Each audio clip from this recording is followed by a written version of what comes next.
Well, let's get started. Today's topic is additional pay, and the logistics we are going to use are the same we always use on these calls. If you have a question, go ahead and put it in the chat.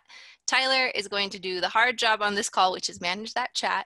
He will let me know if I need to stop and answer the question in real time, because it's sort of like related directly to what we're covering, or he'll help hold all those other questions till the end.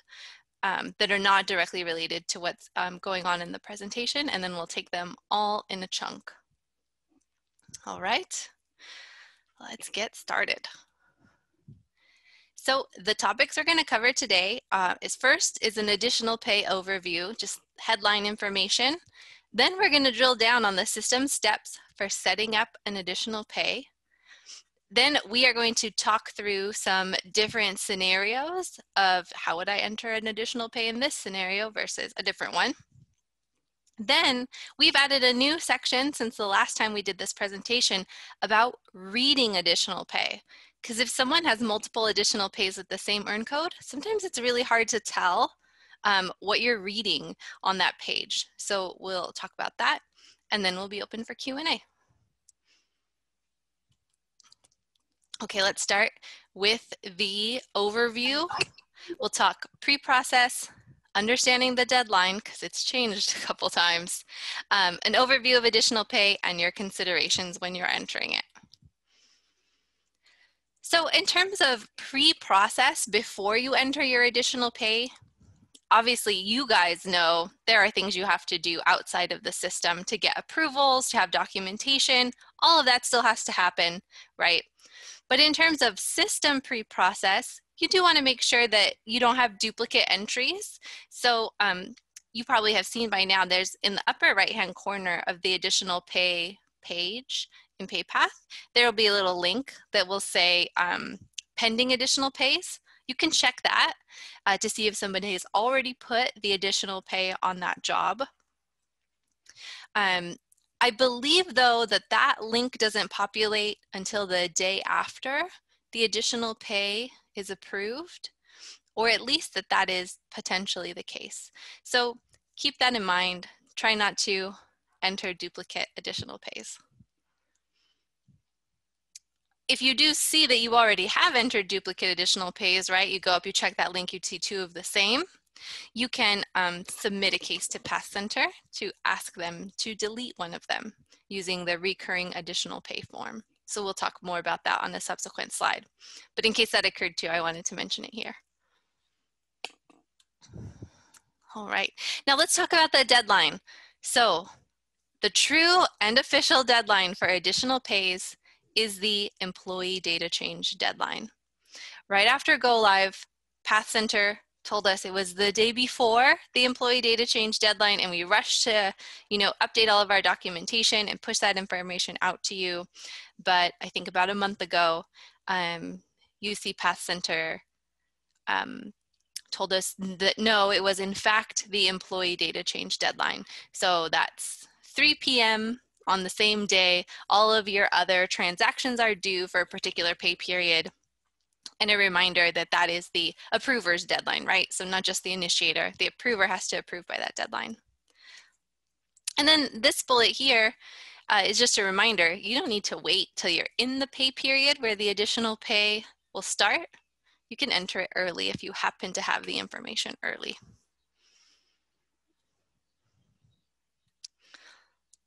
All right. So from an overview standpoint of additional pay, the best practice we've sort of learned since Go Live is that your additional pay should be created with an effective date that is equal to the first day of the pay period in which that pay is going to be distributed, or the employee's start date if they don't start on the first day of a pay period. And then an end date that is the last day of the pay period in which the pay will be distributed. And then enter the full per pay period amount in the pay period amount field. Don't enter prorated amounts. So if you remember from our training before Go Live, we had talked a lot about the need for proration, but turns out they fixed that in UCPath, and now additional pay will automatically prorate based on the effective date you use, right? So the start date, and based on any termination dates. You'll see this in examples in our scenario section to help it make more sense, but it is a different way of thinking about it than when we originally taught this subject. UCPath will also prorate an additional pay if an employee has a change in pay frequency. So like if they move from monthly to biweekly or vice versa, the system will automatically determine if the employee is then owed a prorated amount. So very different from how we originally trained it.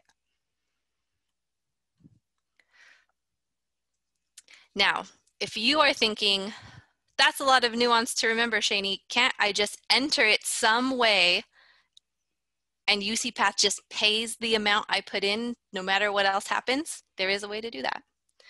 So in the additional pays, you can see that there is, where is it? The prorate checkbox. Oh, maybe it's not here in this view. Well, when you're setting up your additional pay, there's the checkbox that says prorate additional pay. It defaults to checked. You can choose to uncheck that box, and then no matter what happens, the UCPath Center will pay whatever pay period amount is in your additional pay, right? So it won't prorate it by anything, but you have to choose to actively uncheck that box if you want that option. There are, as you probably now know, names for many automatic processes in UCPath. The automatic process of proration for additional pay is called the EO14. So sometimes if you have the prorate additional pay box checked and your employee changes pay frequency, for example, you will see an update added to your additional pay with a reason EO14 pay cycle change. That means the system saw that there was a pay cycle change and changed your additional pay. That's what that means. We're all good in the chat, Tyler? We are all good. Awesome, okay. So, and then I want to talk about some considerations around entering your additional pay. It's kind of like other stuff to know. If you have a brand new employee, you can't enter their additional pay in the hire template, right? That tab, for all intents and purposes, it doesn't work. So you can't enter additional pay on the hire. That means you have to enter the additional pay after the hire is processed in PayPath. Now, in addition to the hire being processed, the pay group also has to be assigned.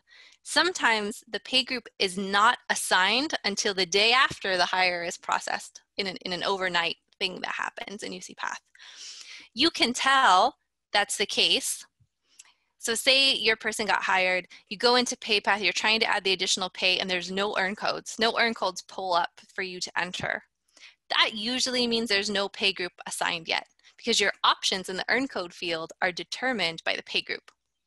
And you can verify by going to that job data inquiry page, and you can look on, I think it's the payroll tab or the compensation tab, and see what pay group is there.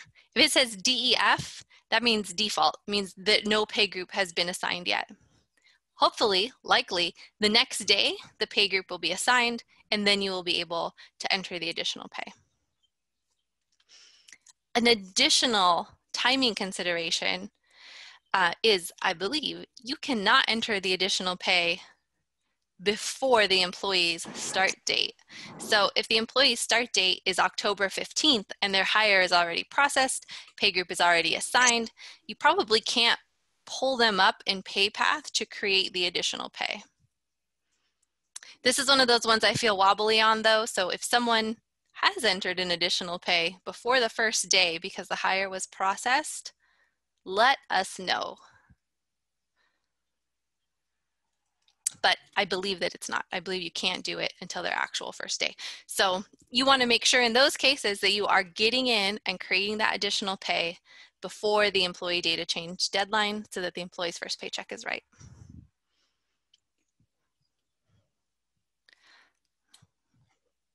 All right, that was our overview section. Now we're going to transition into system steps. So we're going to get into the nitty-gritty, into the detail here. So I thought we would open sort of with a scenario and then sort of how we're going to enter the additional pay in this scenario. So imagine a biweekly employee is going to receive a $250 staff administrative stipend for the month of October. So this crosses 3 pay periods: the September 20th to 10/3 pay period, the 10/4 to 10/17 pay period, and the 10/18 to 10/31 pay period. In order for the employee to receive the amount owed in the 10/14 paycheck, the additional pay has to be initiated and approved by 3 p.m. on the 2nd. So that would be this Friday. So that's the scenario we're in. Let's walk through the steps in additional pay. So first, you're gonna navigate to PayPath, right? You're gonna pull up the employee record, and then you're gonna click on the additional pay tab.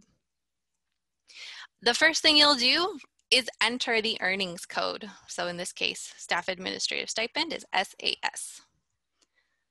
Next, you want to enter the effective date for the additional pay. So in this case, the effective date of the additional pay, it starts on 10/1. Generally speaking, you want to make it so that your additional pay started on the first day of the pay period, but that's not always true, right? In this case, the true start date of the additional pay is 10/1, so that's what we're going to put in. If that was also their hire date, right, that's what we would put in. And when you do put in a mid-pay period date like this, you'll see we're going to put in that full pay period amount, and it will prorate it because we're going to have this checkbox checked. So that's what's happening. We're entering 10/1. A note here that's really important. Whoops, sorry about that. The note here that's really important, you might be entering a retroactive additional pay. Follow the UPK for how to do that. There's notes on the right effective date to use, and there's notes on the right reason code to use. So follow that UPK. Okay, so our effective date in this case is 10/1. Now we're going to enter the end date and or the goal amount, because these fields both, what they do is indicate when the additional pay should stop. The end date should be the last day in the pay period in which the pay will be distributed. Do not enter a matching effective date and end date. Path Center told us that that might cancel out your additional pay. If you're just doing a one-time additional pay, the best practice is to enter both an end date and a goal amount. But if you're doing a recurring additional pay, basically just enter an end date. You can do the goal amount if you want. It's good to give the system, in my opinion, a second data point of when to stop the additional pay. So in this case, we have end date is 10/31 because we're just doing this for 1 month. And the pay period amount is $250.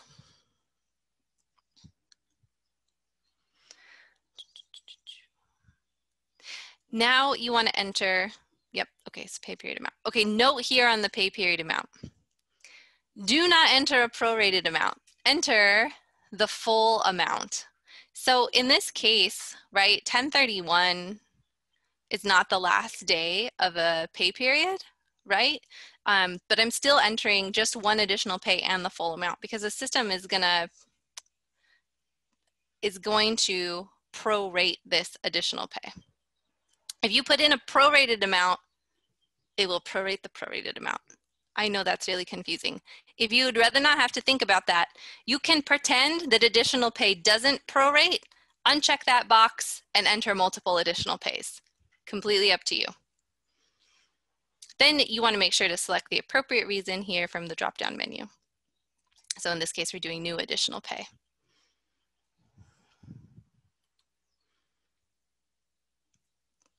Generally speaking, we recommend that you do not change the prorate additional pay checkbox. The additional pay is going to prorate based on the employee's start date or termination or leave without pay date. But you do have the option to uncheck it to ensure a certain amount will be paid no matter what. Now let's talk about this applies to pay period section. This, for monthly employees, defaults as checked to first. That means they will apply this additional pay to the first pay period in each month, and there's only one, so that works. For biweekly employees, this defaults to check the first box and the second box, but not the third box. So what that means is that if you leave the default, your biweekly employee will get this amount per paycheck in the first and second pay periods of the month, but not in the third. So we are in a month right now, or we just had a month with 3 biweekly pay cycles. If you wanted that $250 to be paid out on all 3 of those paychecks, you would have to check the third box. So that's what this section does. Then if you needed to add another additional pay, you could click the little plus box right here, right, to add another additional pay with a different earn code.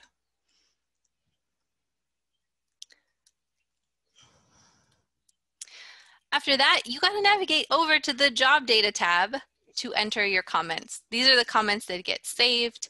So these are the ones where you want to describe what you did. So in this case, we entered a staff administrative stipend for $250 per pay period, starting 10/1 through 10/31. Then click back to the additional pay tab, enter your initiator comments. I usually just copy and paste the job data comments, and then save and submit.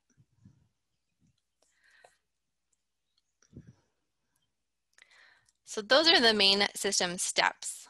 I want to do a quick check-in with Tyler. How are we doing? We are all good. Okay, awesome. Okay, so in terms of next steps, after you have that additional pay in, no new PayPath transactions can be entered on that employee record until the current transaction has been approved or denied. And then a reminder, you want to make sure that that transaction is approved no later than the employee data change deadline, right, for the payroll in which it's supposed to pay out. So this is another addition since the last time we did this presentation. We wanted to add a little reminder about what all of those plus buttons are on this additional pay screen. So it's basically just like a fancy way for you to add a second additional pay when you are creating them, right? So you might need to go in and set up a staff administrative stipend and a uniform allowance, right? So 2 different additional pays for the same employee. There are 3 different plus buttons you can click, right, to add the second additional pay, and this is how they work. So say you entered your first additional pay, staff administrative stipend, effective date, payment details. If you needed to do another staff administrative stipend with the same effective date, you would hit this plus button. Okay, because then it would keep the earning code the same, the effective date the same, and just allow you to enter a second additional pay with different payment details. If you entered a staff administrative stipend with an effective date and payment details, and you need to enter another staff administrative stipend with a different effective date and different payment details, then you would click this plus button. If you needed to put in a second additional pay that had a completely different earn code, you would hit this plus button.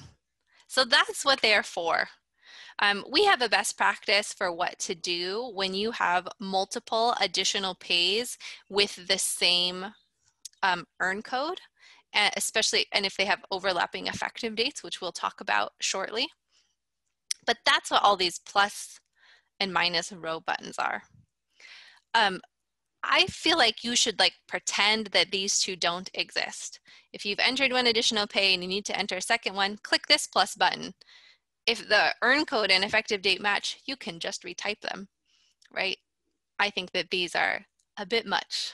It's a little fancy. We don't really need them.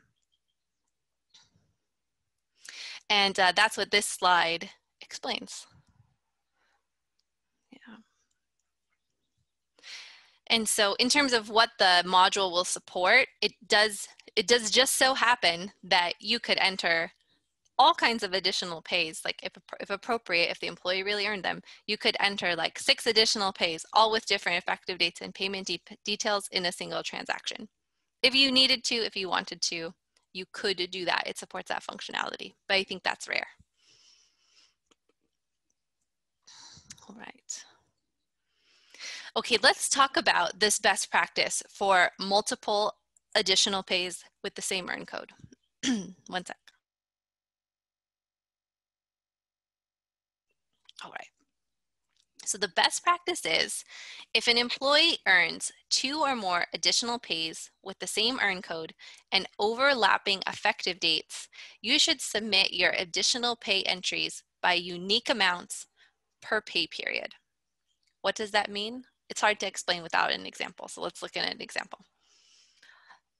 So say an employee is owed a $100 stipend from July 1st through the end of September, and then another stipend for $50 just for the month of August. So those are both STP earn code, right? And through the month of August, these additional pays overlap. You should enter 3 separate additional pays. One for the month of July for $100, one for the month of August for $150, and then another one for September for the $100 again. You should use your job data comments to describe that actually what this employee is earning is a $100 stipend for 2 months and a $50 stipend for 1 month. Wait, 3 months and 1 month. That should be your audit trail for that is in the comments. We're going to show you an example sort of why later on towards the end of this presentation, but the short answer is if you don't break it up this way and you needed to edit your additional pays, there's no way that you can tell the PayPath screen which of the 2 you want to edit if the effective dates overlap and the earn code is the same. Every edit to those additional pays would have to go through the recurring additional pay update form because there's no way to tell the system on the PayPath screen which of the 2 you want to edit because that's it, the system just guesses based on the effective date and the earn code. So if you enter it this way, then you can edit each of these additional pays yourself in PayPath if needed. Okay, all right. Yeah, there we go. Okay, now let's talk about updating additional pays. Updating additional pay is also how you end an additional pay early, right? So I hope Vinny is on. I hope Vinny could make it. Vinny, this is for you. So you can make updates to your current additional pay. You can change values like end date, goal amount, pay period amount, and whether or not the prorate additional pay box is checked. You can follow the instructions in the Initiate Update to Additional Pay PayPath Transaction UPK on the help site. And that will show you the step-by-step instructions for how to open up an existing additional pay and essentially override the data on it. It's essentially adding an effective dated row to that additional pay. The effective dated row has the change. So if you have like a stipend and you need to end it early, you would do an update to that stipend and give it an earlier end date. That's how you end an additional pay early, right? If you can modify it, like it's already been paid once. Now, if you need to update the earn code or the applies to pay periods checkboxes, those updates we cannot make. For some reason, you can't override that data. So to request a change to either of those fields, you have to submit the recurring additional pay change request form. So it's in the forms library. I think it's under payroll. So you submit that via case to the Path Center. and just ask them to make those changes to those fields for you if you need that. All right. Okay.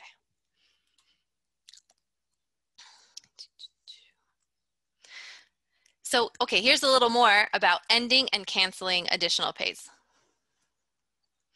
If an employee transfers, retires, or terminates, we do ask, even though the system will prorate and end an additional pay based on those actions, we think, to be safe, and Path Center has also advised this, that you should go in and change the end date on the additional pay if you need to, right? So if you had an employee and they are working right now and they have a stipend and it turns out they are resigning to take another job, but the stipend has an end date far in the future, their termination should end the additional pay. Additionally, if the proration, if it's mid-pay period, will prorate the additional pay.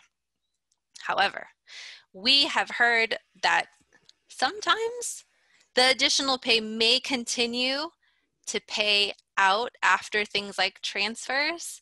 I have not heard of it happening post-termination,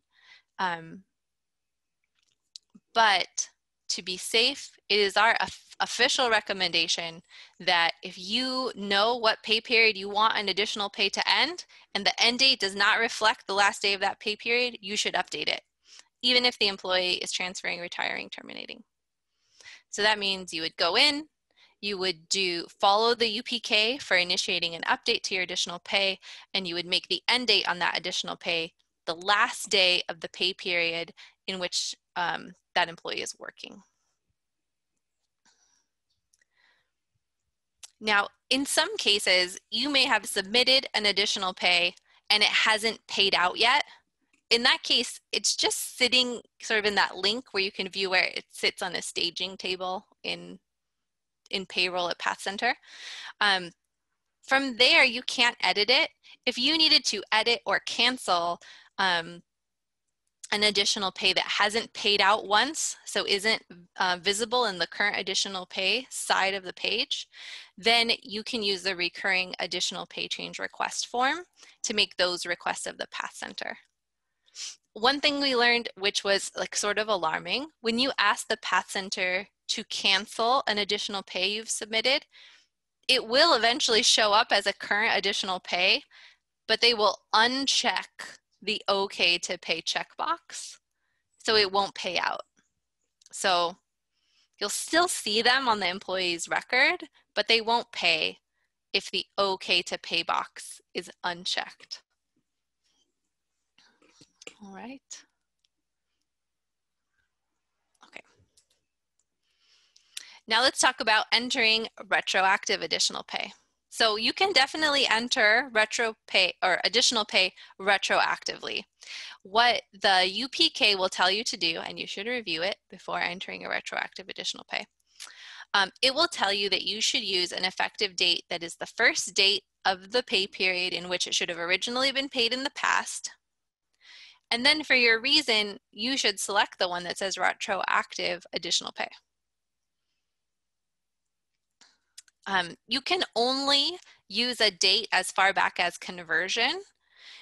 If you can't, if you need to go back further than that, go all the way back to conversion on the PayPath screen, and then you can enter a one-time pay for any pre-conversion additional pay that is owed to the employee.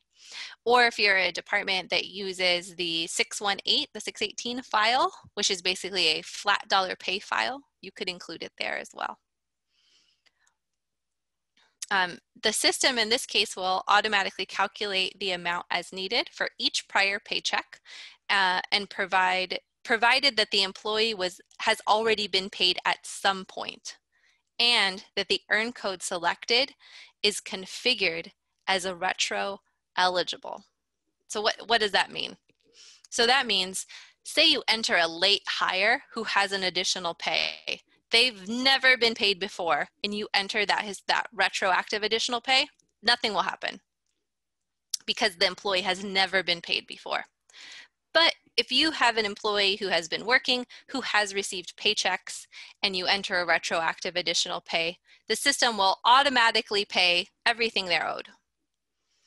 So that is one requirement. The other requirement is that the earn code that you are using on the additional pay is retro eligible. Now, the way you can check that, I believe we've shown it on calls before, but if you are in UCPath and you go to the quick links section and the payroll resources, and then the payroll configuration codes section, there is an earn code list that you can download.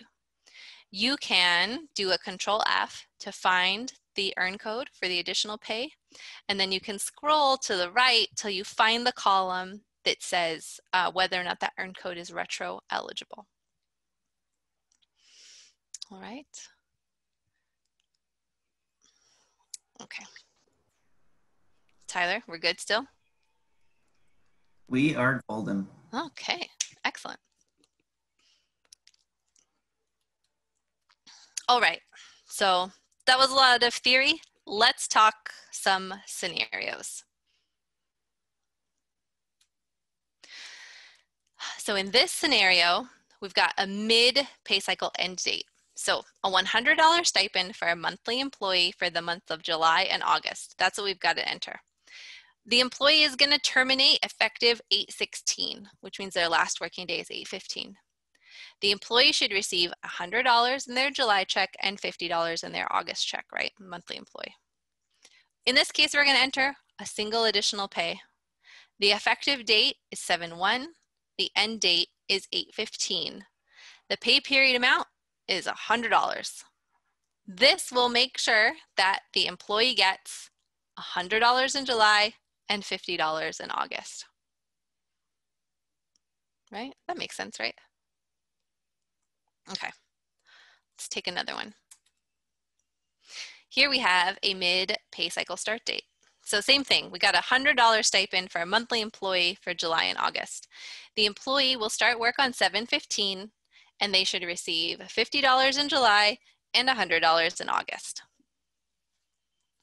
In this case, the effective date is 7/15, which is also their start date. And the end date of the additional pay is 8/31. The pay period amount you enter is $100. UCPath will automatically give them $50 for July, $100 for August. I find that just reviewing these scenarios, if I'm working through an additional pay question, I find this easier to think through than any of the language we've sort of have shared earlier. I think that thinking via scenario is sort of the easiest way to understand. All right, okay, third scenario. An already prorated amount. So here we go. A monthly employee currently has 2 additional pay entries, one for July at $100 and another for August for $50 because we know their last day is going to be 8/15. For July, the employee is going to receive $100. However, the additional pay for August will prorate the $50 since there is a termination date of 8/15. So if you put $50 in, they're going to get like $25 because UCPath will prorate because there was a termination, regardless of the fact that you put that 8/15 end date in. If the employee should receive $50 in August, right, which they should, you can edit that existing additional pay to uncheck the prorate box to ensure that the employee gets the full $50 in their last paycheck. All right.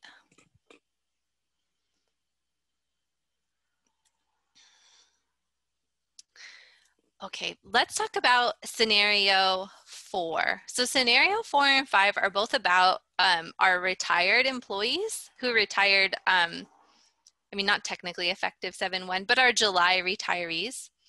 So if a monthly employee who retired effective 6/30, meaning their last day worked was 6/29, and they had a stipend set up with $100 for that last month of June, they would receive $95.45 on their final paycheck. So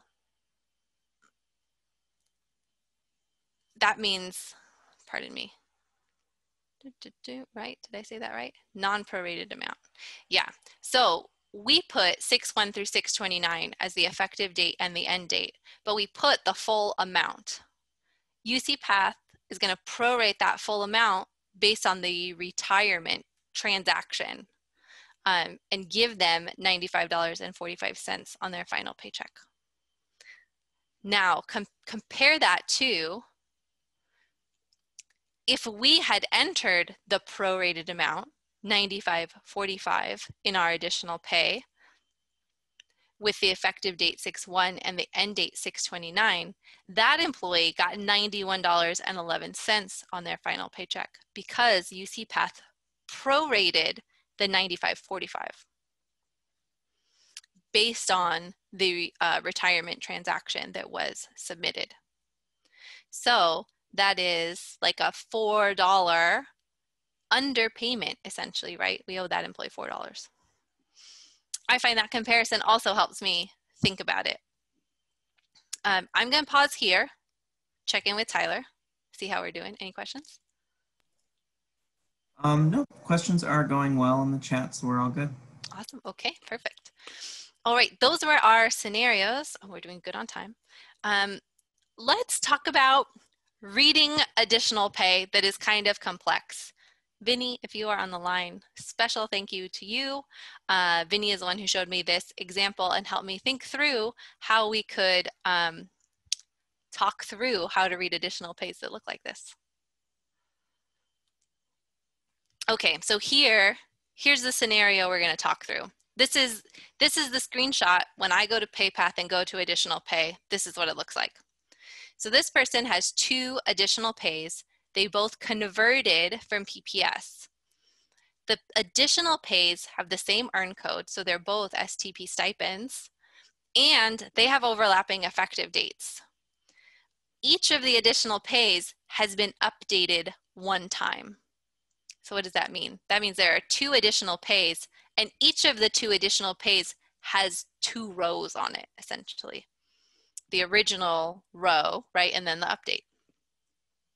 So let's see how to read it. So let's read the first stipend.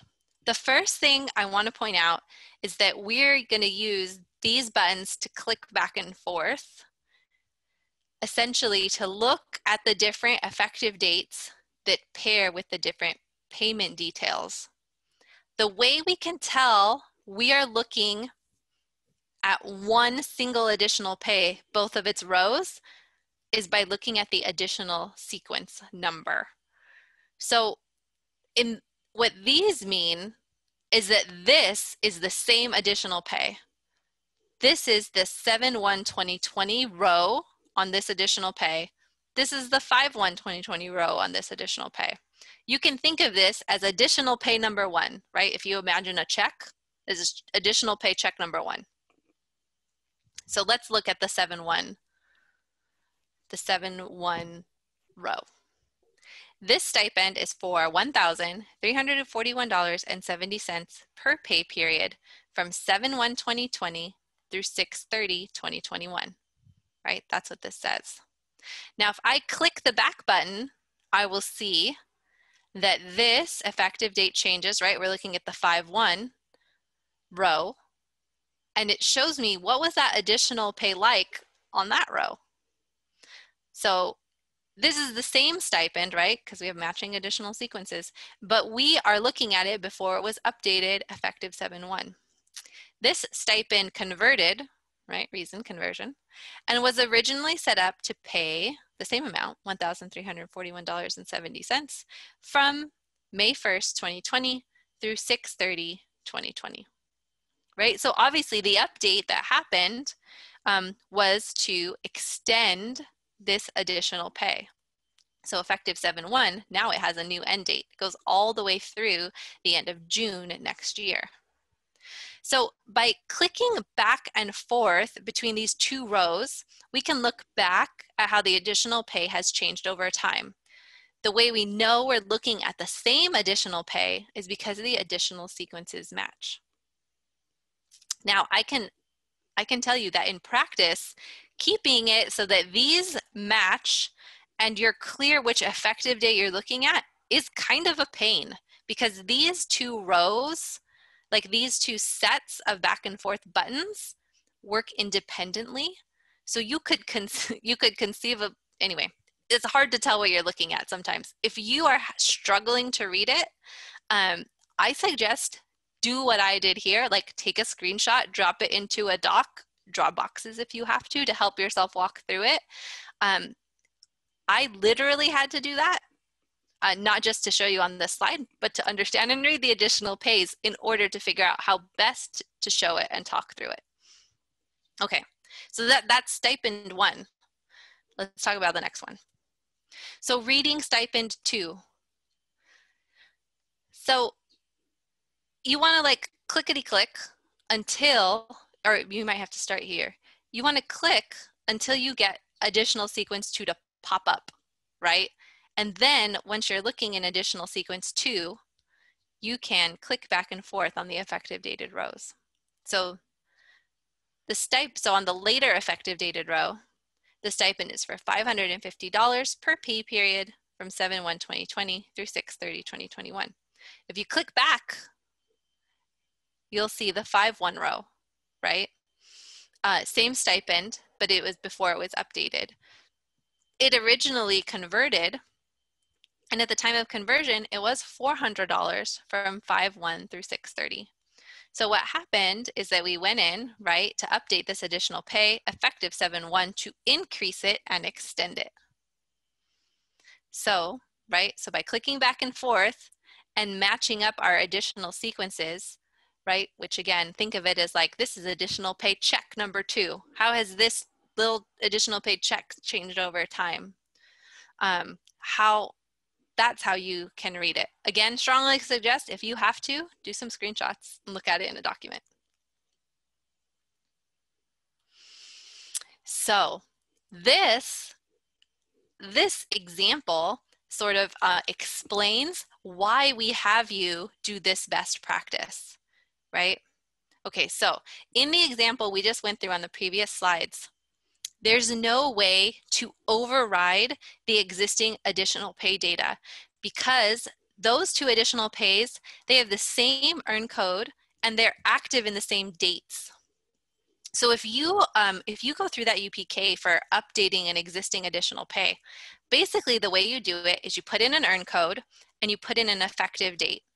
If the earn code and the effective date, if the earn code matches an existing additional pay and the effective date you put in is within the date range on an existing additional pay, you'll get the override data button. That's how you update an existing additional pay.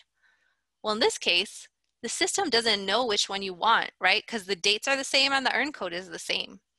So you could probably go in and hit override data, but you wouldn't know which one you were updating necessarily. So don't, right? In that case, like in Vinny's case, if we need to update these, he has to request the updates via the recurring additional pay change request form because there's no way to tell the system which one of the two you want to override.